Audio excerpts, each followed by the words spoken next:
श्री सद्गुरु स्तोत्र. गुरु गुणालया परा पराधिनाथ सुंदरा, शिवादिकाहुनी वरिष्ठ तुची एक साजिरा. गुणावतार तू धरोनिया जगासी तारिसी, सुरा मुनीश्वरा अलभ्य त्यागती सदाविसी. जया गुरुत्व बोधिले तयासी कार्य साधिले, भवार्णवासी लंघिले सुविघ्न दुर्ग भंगिले.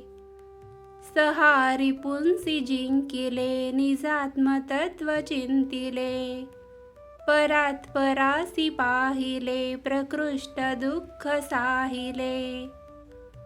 गुरु उदार माऊली प्रशांत सौख्य साऊली, जया नरास फावली तयास सिद्धी गावली.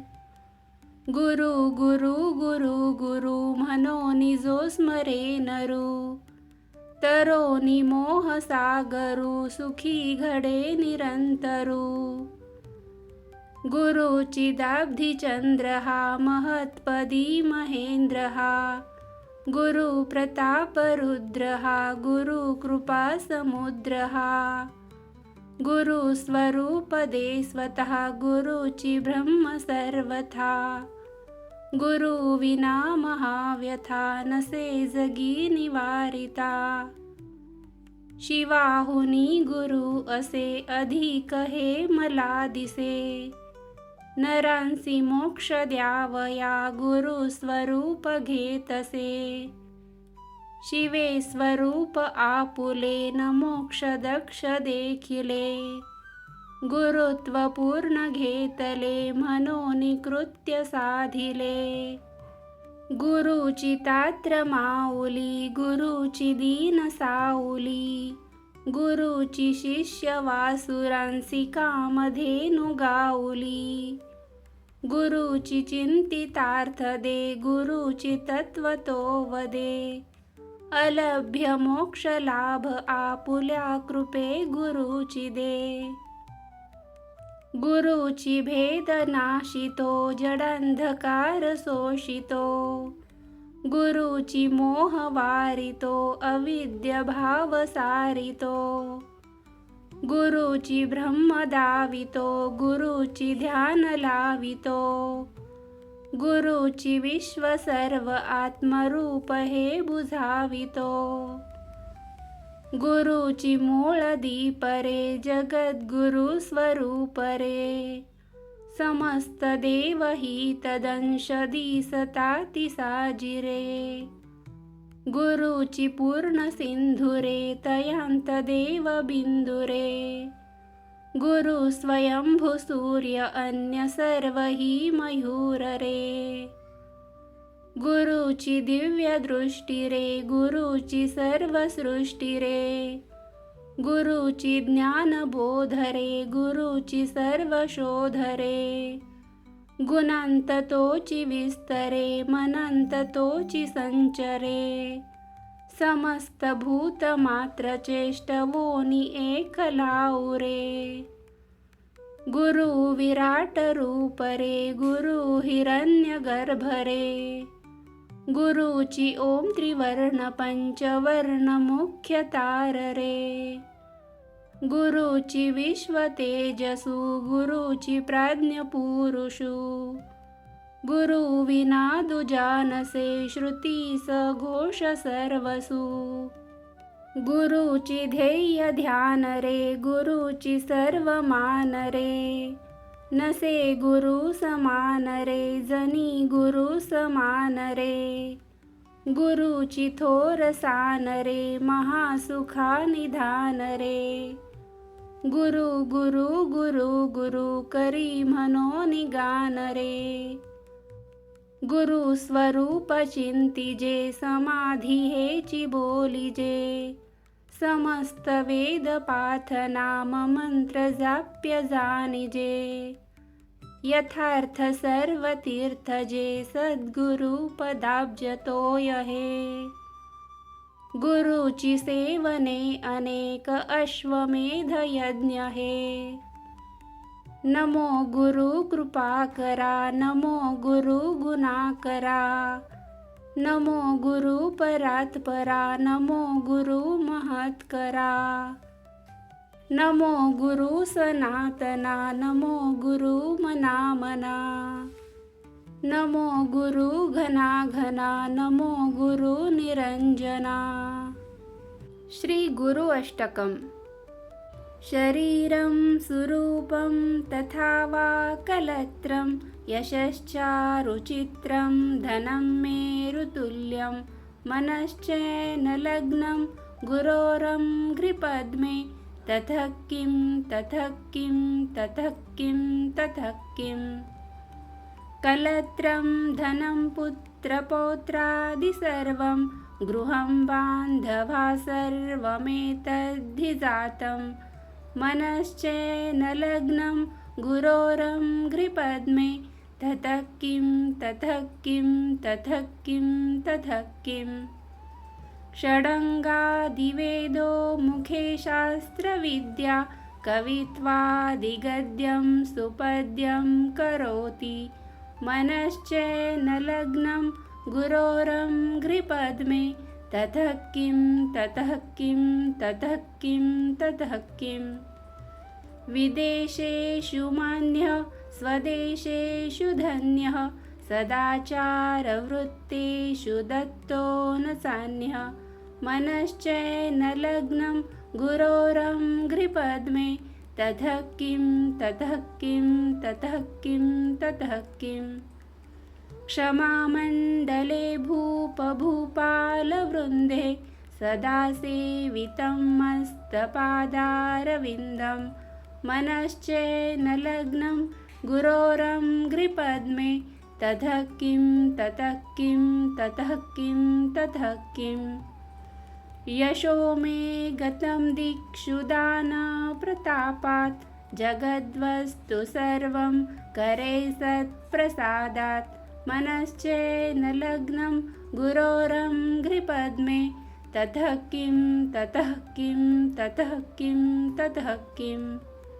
न भोगे न योगे न वा वाजिराजो, न कान्ता सुखेनैव वित्तेषु चित्तं, मनश्चैनलग्नं गुरोरङ्घ्रिपद्मे, ततः किं ततः किं ततः किं ततः किं.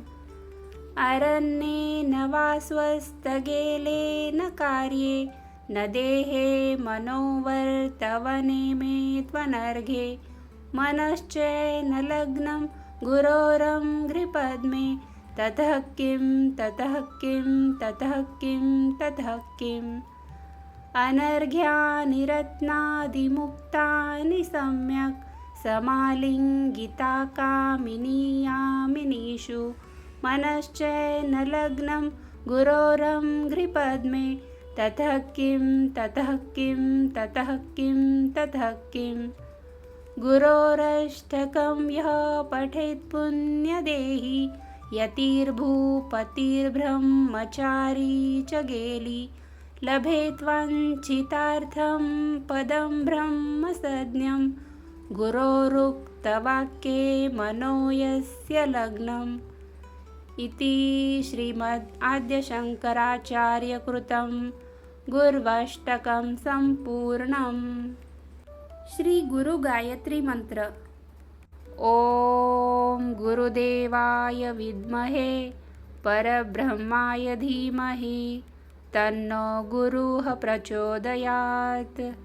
ओम गुरुदेवाय विद्महे परब्रह्माय धीमहि, तन्नो गुरुः प्रचोदयात्. ओम गुरुदेवाय विद्महे परब्रह्माय धीमहि, तन्नो गुरुः प्रचोदयात्. ओम गुरुदेवाय विद्महे परब्रह्माय धीमहि, तन्नो गुरुः प्रचोदयात्. ओम गुरुदेवाय विद्महे परब्रह्माय धीमहि, तन्नो गुरुः प्रचोदयात्। ॐ गुरुदेवाय विद्महे परब्रह्माय धीमहि तन्नो गुरुः प्रचोदयात्। ॐ गुरुदेवाय विद्महे परब्रह्माय धीमहि तन्नो गुरुः प्रचोदयात्। ॐ गुरुदेवाय विद्महे परब्रह्माय धीमहि तन्नो गुरुः प्रचोदयात्। ॐ गुरुदेवाय विद्महे परब्रह्माय धीमहि तन्नो गुरुः प्रचोदयात्। ॐ गुरुदेवाय विद्महे परब्रह्माय धीमहि तन्नो गुरुः प्रचोदयात्। ॐ गुरुदेवाय विद्महे परब्रह्माय धीमहि तन्नो गुरुः प्रचोदयात्। ॐ गुरुदेवाय विद्महे परब्रह्माय धीमहि तन्नो गुरुः प्रचोदयात्। ॐ गुरुदेवाय विद्महे परब्रह्माय धीमहि तन्नो गुरुः प्रचोदयात्। ॐ गुरुदेवाय विद्महे परब्रह्माय धीमहि तन्नो गुरुः प्रचोदयात्। ॐ गुरुदेवाय विद्महे परब्रह्माय धीमहि तन्नो गुरुः प्रचोदयात्। ॐ गुरुदेवाय विद्महे परब्रह्माय धीमहि तन्नो गुरुः प्रचोदयात्। ॐ गुरुदेवाय विद्महे परब्रह्माय धीमहि तन्नो गुरुः प्रचोदयात्। ॐ गुरुदेवाय विद्महे परब्रह्माय धीमहि तन्नो गुरुः प्रचोदयात्। ॐ गुरुदेवाय विद्महे परब्रह्माय धीमहि तन्नो गुरुः प्रचोदयात्। ॐ गुरुदेवाय विद्महे परब्रह्माय धीमहि तन्नो गुरुः प्रचोदयात्। ॐ गुरुदेवाय विद्महे परब्रह्माय धीमहि तन्नो गुरुः प्रचोदयात्। ॐ गुरुदेवाय विद्महे परब्रह्माय धीमहि तन्नो गुरुः प्रचोदयात्। ॐ गुरुदेवाय विद्महे परब्रह्माय धीमहि तन्नो गुरुः प्रचोदयात्। ॐ गुरुदेवाय विद्महे परब्रह्माय धीमहि तन्नो गुरुः प्रचोदयात्। ॐ गुरुदेवाय विद्महे परब्रह्माय धीमहि तन्नो गुरुः प्रचोदयात्। ॐ गुरुदेवाय विद्महे परब्रह्माय धीमहि तन्नो गुरुः प्रचोदयात्। ॐ गुरुदेवाय विद्महे परब्रह्माय धीमहि तन्नो गुरुः प्रचोदयात्। ॐ गुरुदेवाय विद्महे परब्रह्माय धीमहि तन्नो गुरुः प्रचोदयात्। ॐ गुरुदेवाय विद्महे परब्रह्माय धीमहि तन्नो गुरुः प्रचोदयात्। ॐ गुरुदेवाय विद्महे परब्रह्माय धीमहि तन्नो गुरुः प्रचोदयात्। ॐ गुरुदेवाय विद्महे परब्रह्माय धीमहि तन्नो गुरुः प्रचोदयात्। ॐ गुरुदेवाय विद्महे परब्रह्माय धीमहि तन्नो गुरुः प्रचोदयात्। ॐ गुरुदेवाय विद्महे परब्रह्माय धीमहि तन्नो गुरुः प्रचोदयात्। ॐ गुरुदेवाय विद्महे परब्रह्माय धीमहि तन्नो गुरुः प्रचोदयात्।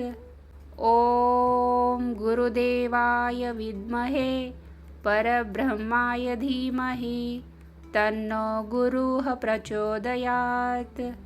ॐ गुरुदेवाय विद्महे परब्रह्माय धीमहि तन्नो गुरुः प्रचोदयात्।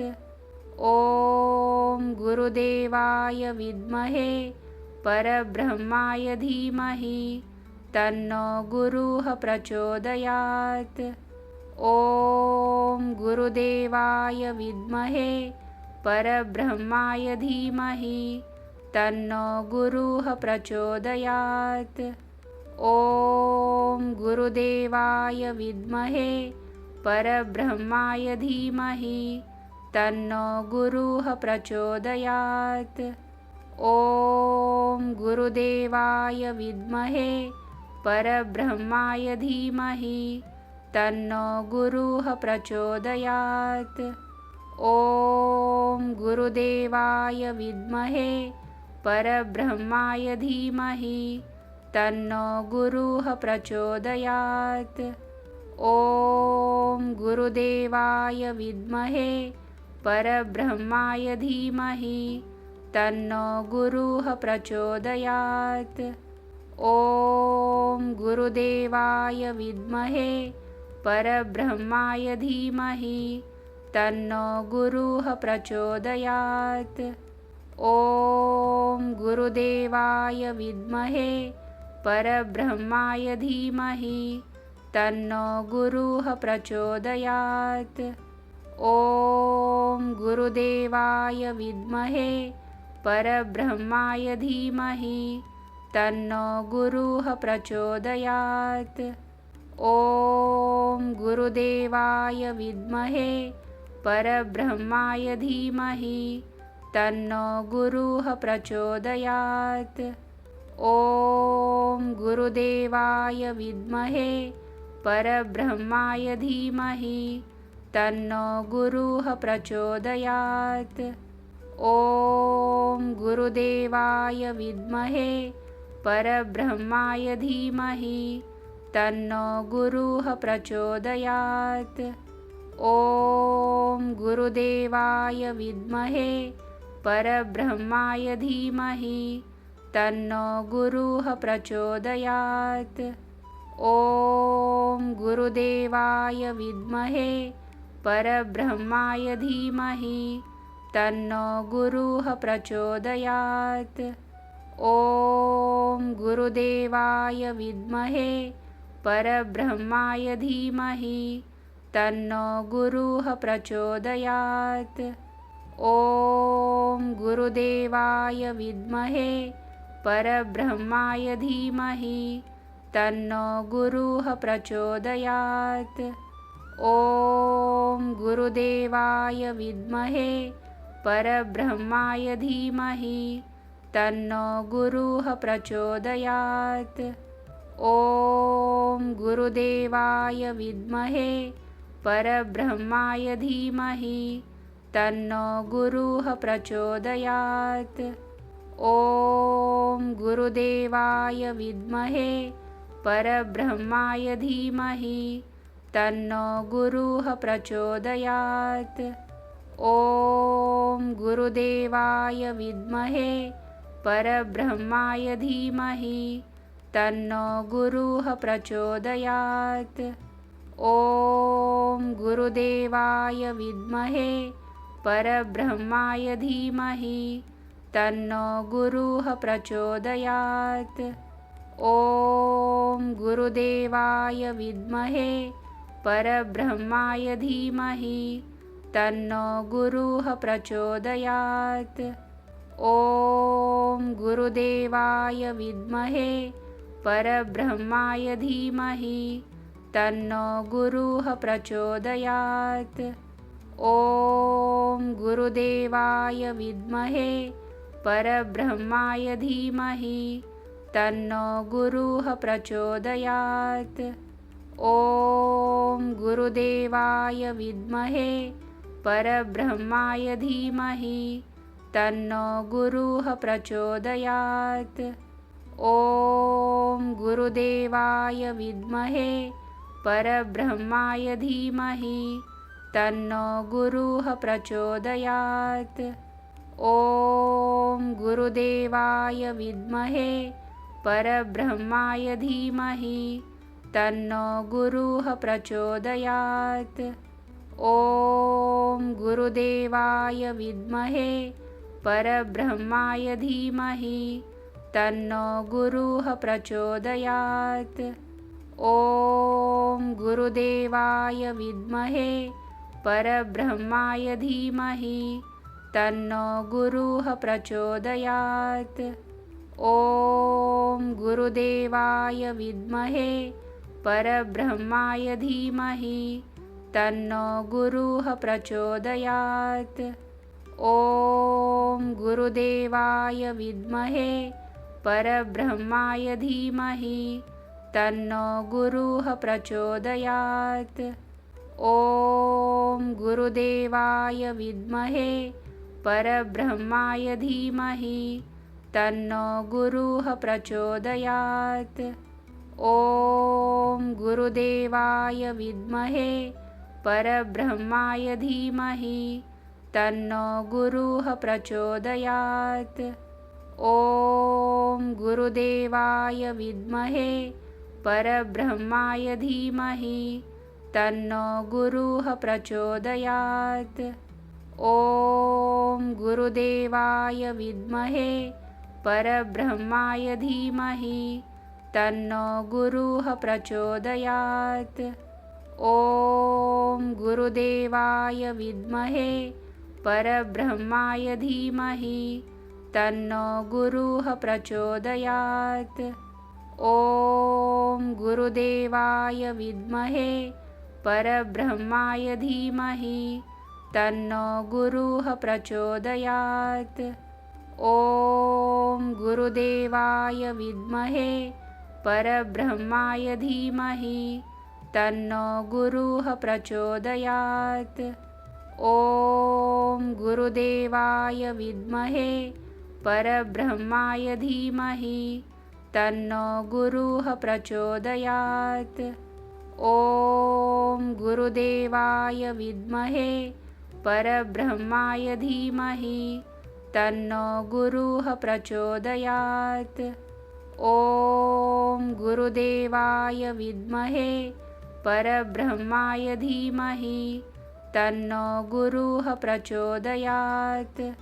ॐ गुरुदेवाय विद्महे परब्रह्माय धीमहि तन्नो गुरुः प्रचोदयात्। ॐ गुरुदेवाय विद्महे परब्रह्माय धीमहि तन्नो गुरुः प्रचोदयात्। ॐ गुरुदेवाय विद्महे परब्रह्माय धीमहि तन्नो गुरुः प्रचोदयात्। ॐ गुरुदेवाय विद्महे परब्रह्माय धीमहि तन्नो गुरुः प्रचोदयात्। ॐ गुरुदेवाय विद्महे परब्रह्माय धीमहि तन्नो गुरुः प्रचोदयात्। ॐ गुरुदेवाय विद्महे परब्रह्माय धीमहि तन्नो गुरुः प्रचोदयात्। ॐ गुरुदेवाय विद्महे परब्रह्माय धीमहि तन्नो गुरुः प्रचोदयात्। ॐ गुरुदेवाय विद्महे परब्रह्माय धीमहि तन्नो गुरुः प्रचोदयात्। ॐ गुरुदेवाय विद्महे परब्रह्माय धीमहि तन्नो गुरुः प्रचोदयात्। ॐ गुरुदेवाय विद्महे परब्रह्माय धीमहि तन्नो गुरुः प्रचोदयात्। ॐ गुरुदेवाय विद्महे परब्रह्माय धीमहि तन्नो गुरुः प्रचोदयात्। ॐ गुरुदेवाय विद्महे परब्रह्माय धीमहि तन्नो गुरुः प्रचोदयात्। ॐ गुरुदेवाय विद्महे परब्रह्माय धीमहि तन्नो गुरुः प्रचोदयात्। ॐ गुरुदेवाय विद्महे परब्रह्माय धीमहि तन्नो गुरुः प्रचोदयात्। ॐ गुरुदेवाय विद्महे परब्रह्माय धीमहि तन्नो गुरुः प्रचोदयात्। ॐ गुरुदेवाय विद्महे परब्रह्माय धीमहि तन्नो गुरुः प्रचोदयात्। ॐ गुरुदेवाय विद्महे परब्रह्माय धीमहि तन्नो गुरुः प्रचोदयात्। ॐ गुरुदेवाय विद्महे परब्रह्माय धीमहि तन्नो गुरुः प्रचोदयात्। ॐ गुरुदेवाय विद्महे परब्रह्माय धीमहि तन्नो गुरुः प्रचोदयात्। ॐ गुरुदेवाय विद्महे परब्रह्माय धीमहि तन्नो गुरुः प्रचोदयात्। ॐ गुरुदेवाय विद्महे परब्रह्माय धीमहि तन्नो गुरुः प्रचोदयात्। ॐ गुरुदेवाय विद्महे परब्रह्माय धीमहि तन्नो गुरुः प्रचोदयात्। ॐ गुरुदेवाय विद्महे परब्रह्माय धीमहि तन्नो गुरुः प्रचोदयात्। ॐ गुरुदेवाय विद्महे परब्रह्माय धीमहि तन्नो गुरुः प्रचोदयात्।